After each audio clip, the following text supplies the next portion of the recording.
the sky comes falling, even the sun don't shine, I got faith in you and I, so put your pretty little hand in mine. One of the worst feelings of all time.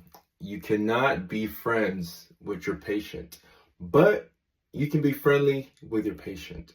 So let me explain. This means that when you're walking in the middle of Kroger and you see your patient and you make eye contact and you don't want to say anything, and they come up to you and they ask you questions and they're talking to you, you can engage in conversation. It's perfectly fine to talk to your patient outside of the hospital.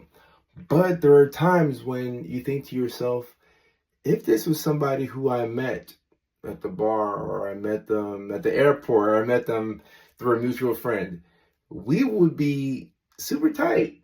We'd be hella close. And there's nothing wrong with acknowledging that. So as a mental health professional on my end, there's nothing wrong with acknowledging that you have a great rapport with the patient. Of course, we keep it professional. We keep it within the confines of a provider to patient relationship. But it's kind of sad thinking to yourself, dang, the thing that prevents me from being cool with this person, like cool on the outside, is the fact that they are my patient or they were my former patient.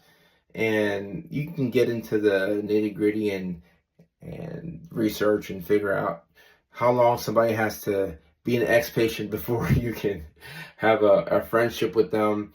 And some people even ask how long until you can have a relationship with them.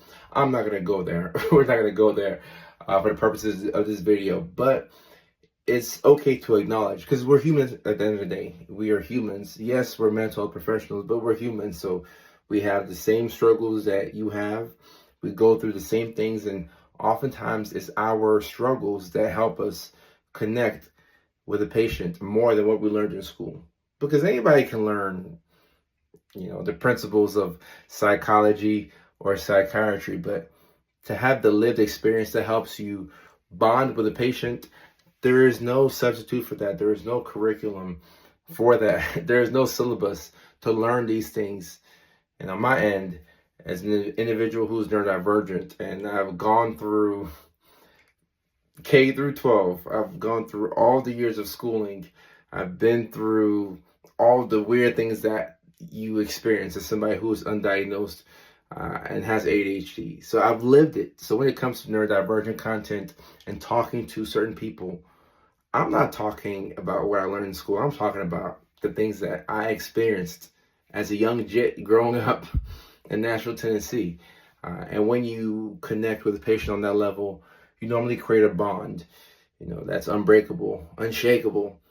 And it's the same type of a bond that you'd have with a friend that you grew up with, or somebody that you met that has the same experiences that you've had in your formative years. So it's something to think about. We can't be friends because of how, we met. We met because you're my patient, but we can always be friendly, and I always will be rooting for you. As providers, we'll always be rooting for you. I like to think that. Left, right, like this. Sign this, switch to the flow, by the way, I ain't write this. I'm the 18, that's the meet you my height.